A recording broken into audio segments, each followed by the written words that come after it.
السلام عليكم ورحمة الله وبركاته. الحمد لله رب العالمين، صلوات ربي وسلامه على المبعوث رحمة للعالمين وعلى آله وأصحابه أجمعين. اما بعد. برادران عزیز، خداوند شکرانه میکنیم که دوباره من شما را در برنامه آنلاینی اینترنتی از مرکز اسلامی جمهوری تاجیکستان، از مرکز شورای علمای جمهوری تاجیکستان توفیق داد که در صحبت با شما باشیم و موضوعی را که امروز ما میخواهیم در داخل اون موضوع صحبت کنیم بسیار موضوع مهم است. موضوعی هست که امروز بعضی ها در این موضوع نادیدگی میگیرند، خصوصا بعضی از جوان ها این چیز را نادیده میگیرند. میخواستیم که از دیدگاه قرآن، از دیدگاه سنت، از دیدگاه علمای دین این موضوع را ما برای مردم خودمان، برای مؤمنین مسلمین برسانیم و سهم حصه خودمون در این جاده داشته باشیم، در این راه داشته باشیم. و برادران عزیز، اون موضوع فضل علمای دین هست. امروز یعنی صحبت از اون گنجینه های زمین می شود، صحبت از فرزندان فرزانه ملت می شود. امروز صحبت از روحانیین می شود. امروز از آنان می شود که اونها در دین مبین اسلام میراثبران انبیا علیه السلام هستند. و برادران عزیز، بس اوقات خداوند برای شخصیت ها فضیلت قائل هست که بسیار مردم از اون غافلند. و امروز میخواستیم چند از اون فضائل، چند از اون آیت های قرآنی، چند از اون احادیث نبوی صلی الله علیه و سلم را برای شما برسانیم که ما در جاده زندگی چگونه با این علما در رابطه باشیم، از اونها چگونه استفاده کنیم و اونها خودشون چه وظایفی دارند در روی زمین. و اصلا در این باره میخواستیم چند لحظه وقت شما را گرفته باشیم و خدا کند که توفیق عمل، شنیدن و عمل کردن رو برای من و شما نصیب کند و ما کوشش بکنیم که علمای زمان خود را بشناسیم و علمای دینمان را حسب گفتار خدا و رسول صلی الله علیه و سلم یعنی داشته باشیم که نشود که ما در جاده زندگی با خطاگی ها، با لغزش ها، با اون چیزها رو پرو شویم که در نتیجه گناهگار شویم. بنابراین بزرگترین فضل علما، اگرچه بعضی علمای دین باب فضل العلم و العلماء نوشتند، رساله درباره اون مرتبه هایی که علما را دین قائل است نوشتند، رساله های مستقل نوشتند، 100 از 100 زیاد درجه های برای آنها نوشتند. و امروز در این وقت کوتاهی که من با شما دارم، ما سوال و جواب با شما در این موضوع هستیم، در پاسخ هستیم با شما. میخواستیم که چند از اون فضائلی که الله رب العزت برای این علما عطا کردگی هست و این علما را اینقدر قدردانی کردگی هست، اون را در اینجا بیان کنیم. و البته اولین اون حدیث پیامبر صلی الله علیه و سلم را ما برای شما برسونیم که معلم دین من و شما صلی الله علیه و سلم میگوید ان الانبیاء لم یورثوا دینارا ولا درهما انما ورثوا العلم فمن اخذه اخذ بحظ وافر او كما قال رسول الله صلی الله علیه و سلم.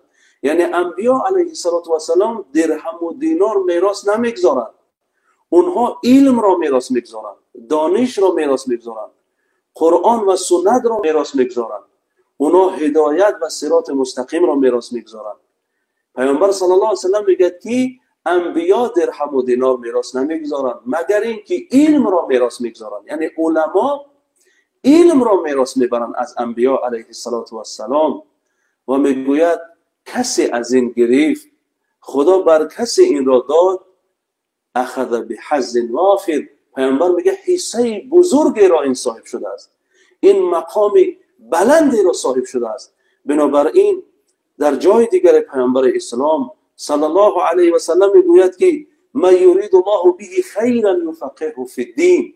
کسی را الله تعالی در اون انسان اراده خیر و نیکی کرده است، او را فهم در دین عطا میکند، اون را فقیه و عالم در دین قرار میدهد و این خیر از جانب الله تعالی است.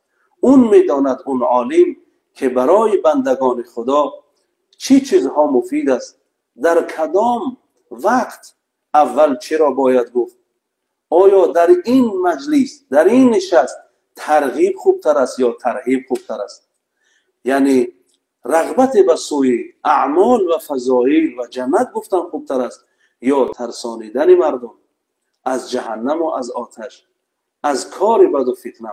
علما این چیز را میدانند. پیامبر اسلام صلی الله علیه و سلم میگوید اینا میراث بر هستند از انبیا، این فضل و کرم را دارند.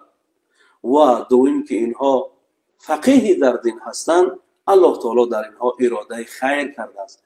یعنی هر یک عالم باید بداند که وقتی الله تعالی اون را راه باز کرد که علم از اسلام آموخت، الله تعالی در این بنده اراده خیر کرده است.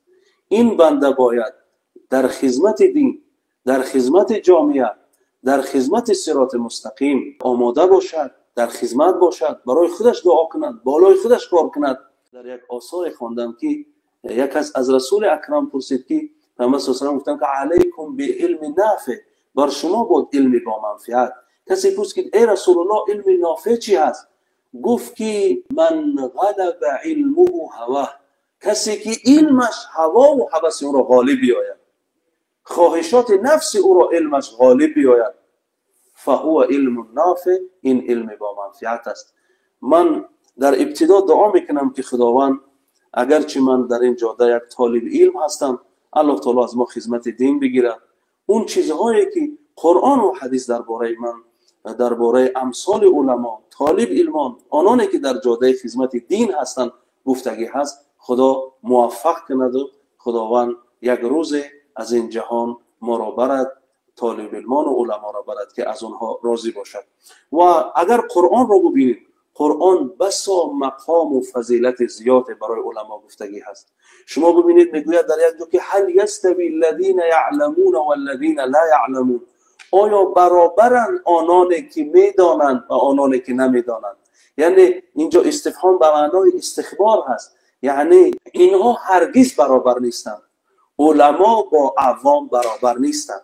حدیثی هست در این باره، میگد که تستغفر له من فی السماء والارض یدعون له، یعنی استغفار میکنند، دعا میکنند آنانی که در آسمان و زمین هست. حتی نملت فی جحرها، حتی مرچه خردترین حیوانی که در خانه خودش هست، اون برای اهل علم، برای طالبان علم دعا میکنند. الحوت فی البحر، بزرگترین حیوان بحری دریا حوت، یستغفر للعالم، طلب مغفرت میکند برای عالم، دعا میکند برای عالم. یعنی ملائکه ها در آسمان ها، حتی خردترین حیوان روی زمین در خشکی ها، بزرگترین حیوان بحر و آبی برای عالم دین طلب مغفرت و دعا میکند. این مقام را خداوند برای اونها عطا کرده است. میگوید آنان میدانند و آنان نمیدانند، نزد من پروردگار اینا برابر نیستند. در یک جای دیگه میگوید که انما یخشی الله من عباده العلماء، از میان بندگان من علما از من میترسند. یعنی آنانی که خدا را معرفت دارند، عظمت و جلال و سمیع و بصیر بودن خدا را میدانند که اون شنوا و بینا است، اون یعلم ما فی صدور هست، دلها را میداند. اینها این علم و معرفت را دارند. از میان بندگان من اینها از من زیادتر و بیشتر میترسند، چون که معرفت حقیقت ذات پاک من را میشناسند. و از این بزرگتر در قرآن بسا مقام برای علما هست. علما میگویند استشهد الله باعظم المشهود، یعنی خداوند علما را شاهد گرفته است به اعظم مشهود، یعنی اون توحید است. خدا در قرآن میگوید که شهید الله انه لا اله الا هو والملائکه و اولو العلم، یعنی بر توحید و یگانگی خود الله میگوید من شاهدم و ملائکه های من شاهدند و اولو العلم قائما بالقسط، و اون علمایی که در صراط مستقیم راستن، و اون علمایی که تقوا و عدالت دارن، و اون علمایی که به علم و معرفت داشتهشون قائمن. یعنی الله تعالی بزرگترین عظمت و جلال خداوند این هست که برای بندگانش در روی زمین اعلام کند که اون تنها هست، اون احد الصمد هست، اون اول و آخر هست. میگوید من ذات الله شاهدم و الملائکه و ملائکه ها شاهدن و اولو العلم و عالمان دین شاهدن بر اعظم مشهود، یعنی بر توحید، بر لا اله الا الله، بر این که الله رب العزت احد الصمد هست، تنها و بی نیاز است. و این از این دیگر بزرگی می شود. در جای دیگر قرآن میگوید یرفع الله الذین آمنوا منکم والذین اوتوا العلم درجات. میگه الله تعالی یرفع الله الذین آمنوا منکم، از میان قوم، از میان بندگانش آنان ایمان دارند اونها را فضیلت داده است.